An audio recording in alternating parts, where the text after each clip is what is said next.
Nigel Farage thrives on pressure. He's a man at a pressure cooker, not reducing the heat but stoking the flame, tapping the lid, encouraging the rattle and waiting for the explosion. And this is the pattern of his politics. It's always been the pattern. Take an issue that ought to be related to sobriety, refugees fleeing war, persecution or terror, and turn it into a weapon and against compassion itself. The case of the Bell Hotel in Epping illustrates this with alarming clarity. A High Court ruling blocked the Home Office from continuing to house asylum seekers there, citing breaches of planning law and public disorder from repeated protests. Those protests were inflamed not by some organic community outrage, but by a steady campaign of demagoguery. And as soon as the ruling was announced, Farage seized the chance to write in the Daily Telegraph urging similar protests across the country, holding up Epping as the model to be copied. It's not the protests which will now change the asylum hotel issue. It's the reality of what the councils do. We don't need the protest to change that. This is a demonstration of Home Office inadequacy.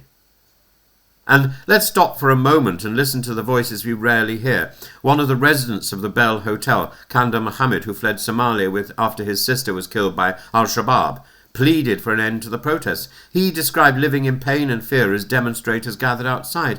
He's never even heard the word scumbag until it was screamed at him in the streets of Essex, and yet Farage, comfortably ensconced in his studio, tells readers that such protests are victories and that this is the will of the people. Who do you think we are? This is dangerous demagoguery. It turns tragedy into theatre, replaces empathy with scapegoating, and deliberately stirs communities into division. What is forgotten is the truth. Most asylum seekers are not criminals, not predators, but people who have survived horrors most Britons can scarcely imagine. The asylum system is indeed broken. Hotels are an inadequate and costly sticking plaster. They are a foolish decision by the Home Office, but the fault lies in the political mismanagement, not the individuals who happen to be placed there. And the most of the individuals who happen to be placed in hotels are not freeloaders, are not people are not dodgy individuals playing the system, gaming the system.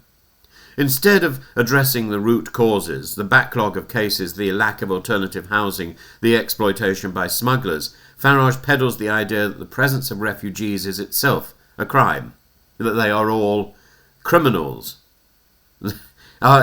You can only even describe people who've come across the channel as criminals now because of the bizarre law put out by Suella Braverman that defies international law.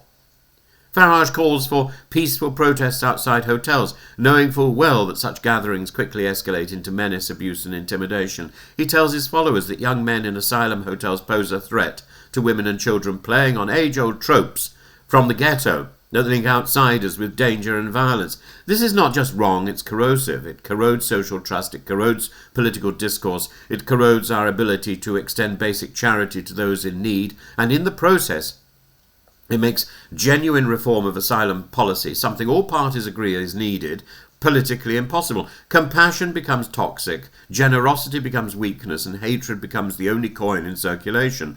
Dan Jarvis, the security minister, put it well. The best politicians try to bring people together, the worst try to drive them apart. Farage has built his career on being the latter. It is all he has ever done. He took Europe, he took immigration, now he takes asylum hotels. The script never changes. What changes is the damage. Communities turned against themselves, vulnerable people further traumatized, politics dragged deeper into the gutter. And when he causes his division and it doesn't work in our favour, he turns around and says, well, I'm not shallow. You didn't make it work. Your fault. We should not lose sight of the numbers.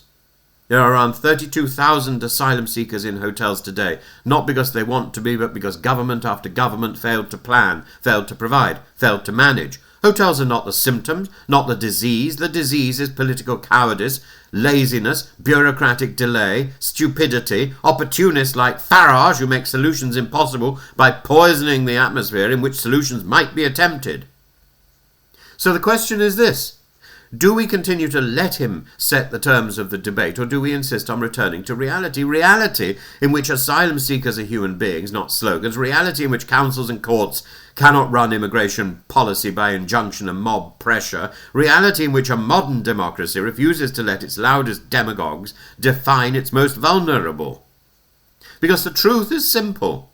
Farage has no solutions. He never has had solutions. What he has is a megaphone, a gift for outrage, a talent for turning neighbours against one another. It is pressure politics, pressure without relief, pressure that eventually breaks the surface. And that is why the asylum row matters, not because of one building in Epping, but because it shows how quickly the national conversation can be hijacked and degraded by a man who thrives only on division.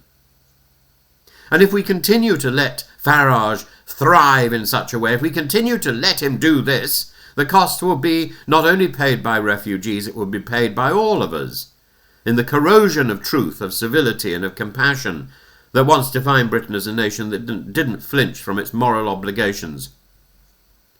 Give Farage his victory. We've already got Brexit. And now, we need to recognise who Farage is and what he does, because he always does the same thing. He causes division. He offers nothing that is positive. Nothing.